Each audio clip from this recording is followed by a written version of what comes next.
Hello viewers, you are most welcome to my channel Z K mentor. एक ऐसा channel जो बात करता है एजुकेशन की, सोशलिटी की और पोइट्री की। साथियों, मानव जीवन में प्राइमरी एजुकेशन का व्यक्तित्व निर्माण में अहम रोल होता है। जिस प्रकार बीज में विशाल वृक्ष के रूप में विकसित होने की संभावनाएं छिपी रहती हैं, उसी प्रकार बच्चों में अनेक अंतर्निहित क्षमताएं होती हैं, जिनको शिक्षक कक्षा शिक्षण के माध्यम से निखारते हैं। प्रारंभिक स्तर पर शिक्षकों की आवश्यकताओं एवं उनके शिक्षण कार्य में आने वाली कठिनाइयों एवं समस्याओं को दृष्टिगत रखते हुए शिक्षकों के उपयोगार्थ 3 मॉड्यूल्स का विकास किया गया है, जिनको साथियों प्राइमरी शिक्षा का पवित्र ग्रंथ भी कहा गया है। पहला है ध्यानाकर्षण मॉड्यूल, जो रिमेडियल टीचिंग पर आधारित है। दूसरा है आधारशिला, फाउंडेशनल लर्निंग पर आधारित है। और तीसरा है शिक्षण संग्रह। साथियों, इन तीनों मॉड्यूल्स का उपयोग करके शिक्षक अपने दैनिक कक्षा शिक्षण को रोचक एवं बाल केंद्रित बना सकता है। मैं आज ध्यानाकर्षण मॉड्यूल के प्रथम 2 भागों का सारांश सरल शब्दों में प्रस्तुत कर रहा हूं। उम्मीद करता हूं कि साथी इससे लाभान्वित होंगे। तो साथियों, प्रस्तुत है ध्यानाकर्षण मॉड्यूल के प्रथम 2 भागों का सारांश। साथियों, ध्यानाकर्षण मॉड्यूल की अनुक्रमणिका यानी सबसे पहले विषय वस्तु पर एक नज़र डालते हैं। इसमें 4 भाग हैं। आज डिटेल में 2 भाग करेंगे।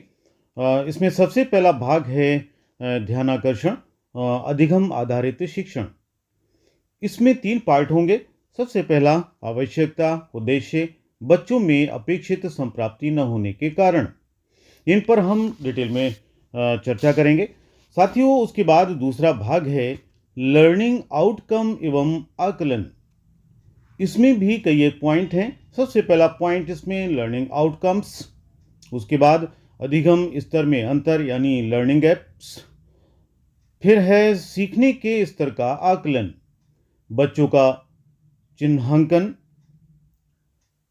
सीखने के स्तर का आकलन, बच्चों का चिन्हांकन और ध्यानाकर्षण शिविर। इस पर भी हम लोग चर्चा करेंगे। साथियों, इस मॉड्यूल का भाग 3 है कक्षा शिक्षण हेतु रणनीतियां एवं तकनीक। साथियों, भाग 4 होगा परिशिष्ट, और इस भाग में आपको काफ़ी इंपॉर्टेंट चीज़ें सीखने को मिलेंगी। अब हम चर्चा करते हैं भाग 1 पर, जो कि है ध्यानाकर्षण अधिगम आधारित शिक्षण। और इसमें सबसे पहला पॉइंट आवश्यकता, दूसरा पॉइंट उद्देश्य, तीसरा पॉइंट बच्चों में अपेक्षित संप्राप्ति न होने के कारण बच्चे समाज के प्रभावी नागरिक होते हैं। शिक्षा बच्चों के भविष्य का निर्माण करने में अहम रोल अदा करती है। कोठारी आयोग 1964 से 66 में कहा गया कि भारत के भाग्य का निर्माण हमारी कक्षाओं में ही होता है। इसी उद्देश्य को ध्यान में रखते हुए निःशुल्क एवं अनिवार्य बाल शिक्षा अधिकार अधिनियम 2009 यानी RTE एक्ट 2009 के अंतर्गत बिना किसी भेदभाव के राज्य के 6 से 14 वर्ग के सभी बच्चों को गुणवत्ता युक्त शिक्षा का लक्ष्य प्रदान करने के सतत प्रयास किए जा रहे हैं। इसमें पहला पॉइंट है कि ध्यानाकर्षण अधिगम आधारित शिक्षण, इसकी आवश्यकता आखिर क्यों। तो इस क्यों का जवाब है कि क्या कोई ऐसा तरीका है जिससे शैक्षिक तौर पर पिछड़ रहे बच्चे हमारे विद्यालयों से निराश न हों और उनमें पुनः आत्मविश्वास की जागृति हो और वे भी परीक्षा में अच्छे अंक प्राप्त कर सकें। उत्तर है हाँ। शिक्षक द्वारा इन वाक्यों पर कुछ खास तरीकों द्वारा ध्यानाकर्षण करने से ये संभव है। वर्तमान शिक्षा व्यवस्था में ध्यानाकर्षण तकनीकियों को अपनाया जाना या अंगीकृत करके 100% गुणवत्ता पूर्ण शिक्षा के लक्ष्य को प्राप्त किया जा सकता है। ध्यानाकर्षण शिक्षण का प्रमुख उद्देश्य उन बच्चों की मदद करना है जिन्हें कक्षा शिक्षण के दौरान अपनी कक्षा के स्तर के अनुरूप अवधारणाओं एवं कौशलों को सीखने में कठिनाई परेशानी होती है, जिसके परिणाम स्वरूप वे परीक्षाओं में तुलनात्मक रूप से अच्छा प्रदर्शन नहीं कर पाते हैं। बच्चों द्वारा कक्षा अनुरूप अधिगम स्तर प्राप्त न कर पाने के कई कारण होते हैं, जैसे पारिवारिक शैक्षिक स्थिति व वातावरण, आर्थिक स्थिति, शारीरिक या मानसिक रूप से विशेष स्थिति, बच्चों के अनुरूप शिक्षण न होना, अध्यापकों का व्यवहार आदि। इनमें एक प्रमुख कारण है अध्यापकों का कठोर व्यवहार, रिजिड बिहेवियर ऑफ टीचर व बाल केंद्रित शिक्षण विधियों का प्रयोग न करना। जैसा कि चित्र में दिखाया गया है, बच्चों में अपेक्षित संप्राप्ति न होने के प्रमुख कारण कलहपूर्ण पारिवारिक वातावरण हो सकता है, माता पिता की शैक्षिक स्थिति हो सकती है, अध्यापकों का कठोर व्यवहार हो सकता है और ज्ञानेंद्रियों में आंशिक विकार हो सकता है। तो ऐसी स्थिति में शिक्षक को अपने कक्षा शिक्षण में बच्चों की शैक्षिक संप्राप्ति स्तर में कमी को दूर करने तथा उन्हें कक्षा अनुरूप लाने के लिए अपने आप को तैयार कर शिक्षण योजना बनानी होगी। कक्षा 3 से 8 तक की कक्षाओं में पढ़ाए जाने वाले सभी विषयों की लर्निंग आउटकम्स संप्राप्ति दर को अपेक्षा अनुरूप लाने में ये मॉड्यूल यानी ध्यान आकर्षण शिक्षकों के लिए मददगार साबित होगा। साथियों, ये था भाग 1 का सारांश। अब मैं प्रस्तुत कर रहा हूं भाग 2 का सारांश। इस भाग 2 में क्या क्या है देखिए। जैसा कि मैंने शुरू में बताया, इसकी विषय वस्तु में भाग 2 में लर्निंग आउटकम्स एवं आकलन के बारे में इसमें कई पार्ट्स हैं। लर्निंग आउटकम, अवधारणा, अधिगम स्तर में अंतर, लर्निंग गैप, सीखने के स्तर का आकलन, बच्चों का चिन्हांकन, आधारभूत शिविर, ध्यान आकर्षण शिविर। इस लर्निंग आउटकम, अधिगम संबंधी परिणाम। लर्निंग आउटकम इसी बात पर बल देते हैं कि मात्र शिक्षक ही नहीं अपितु गार्जियन भी ये जाने कि उनका बच्चा जिस कक्षा में है उस कक्षा के विभिन्न विषयों में उसे क्या क्या ज्ञान होना चाहिए और क्या क्या ज्ञान उसने अर्जित कर लिया है।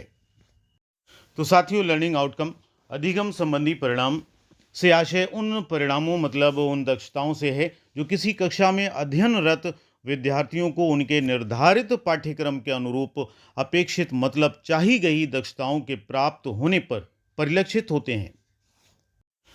अतः लर्निंग आउटकम हमें ये स्पष्ट रूप से बताता है कि बच्चे ने कौन कौन सी दक्षताएं हासिल कर ली हैं। अब बात आती है अधिगम स्तर में अंतर यानी लर्निंग गैप। ये लर्निंग गैप क्या है? तो हम जान सकते हैं कि अधिगम स्तर में अंतर यानी लर्निंग गैप क्या होता है। ये दो चीज़ों में अंतर होता है। एक चीज़ होती है एक्चुअल आउटकम और दूसरी चीज़ होती है एक्सपेक्टेड आउटकम। मतलब बच्चों का वास्तविक अधिगम स्तर एक्चुअल आउटकम तथा कक्षानुरूप अपेक्षित अधिगम स्तर एक्सपेक्टेड आउटकम, इन दोनों में जो अंतर होता है वही लर्निंग गैप कहलाता है। अर्थात learning gap is equal to AO difference EO। AO means actual outcome और EO मीन्स एक्सपेक्टेड आउटकम। साथियों, हमें बच्चों का चिन्हांकन भी करना होगा क्योंकि हमें जानना होगा कि किस बच्चे का लर्निंग गैप कितना है। साथियों, अधिगम स्तर में अंतर को कैसे पता करें तथा ऐसी स्थिति में एक शिक्षक क्या करें, इस पर विचार करते हैं। तो सबसे पहले शैक्षिक सत्र के प्रारंभ में हमें क्या क्या करना चाहिए। साथियों, शैक्षिक सत्र के प्रारंभ में अगर हम आरंभिक परीक्षण के पूर्व, आरंभिक परीक्षण के दौरान और आरंभिक परीक्षण के उपरांत सभी निर्धारण समूहों को बना लेते हैं तो हम अधिक से अधिक बच्चों को हम पहचान पाएंगे कि किस बच्चे में लर्निंग आउटकम कितना है और किस बच्चे पर हमें कितना ध्यान देना है। हमने लर्निंग गैप को पता कर लिया, हर बच्चे का लर्निंग गैप हमको पता हो गया। उसके बाद हमें क्या करना होगा? उसके बाद बारी है आधारभूत शिविर की यानी ध्यानाकर्षण शिविर की। ये क्या होता है? ये होता है सत्र के आरंभ में ही चिन्हांकित बच्चों के साथ, हमने बच्चों को चिन्हांकित तो ऑलरेडी कर ही चुके हैं, चिन्हांकित बच्चों के साथ चिन्हित मूलभूत लर्निंग आउटकम पर अगले 50 वर्किंग डेज लगकर कार्य किया जाए। इसे ध्यान आकर्षण शिविर कह सकते हैं। इससे लर्निंग गैप को भी कम किया जा सकता है। इस शिविर में हमें उन बच्चों पर कार्य करने का मौका मिलेगा जिनमें लर्निंग गैप ज़्यादा होगा। साथियों, ये तो सारांश था और मुझे पूरी उम्मीद है कि अगर हम इन दोनों भागों को डिटेल में पढ़ लें उसके बाद हम अपने विद्यालय को अत्यंत आकर्षक एवं सीखने में उपयोगी बनाकर दैनिक कक्षा शिक्षण कार्यों को रुचिकर एवं आनंददायी बना सकेंगे। साथियों, अगर हमारे इस वीडियो का एक अंश भी आपको पसंद आया हो तो प्लीज़ जिन साथियों ने अभी तक चैनल सब्सक्राइब नहीं किया है कृपया करके सब्सक्राइब कर लें और वीडियो को लाइक करें और शेयर करें और बेल आइकन का बटन भी दबाएं। बहुत बहुत धन्यवाद।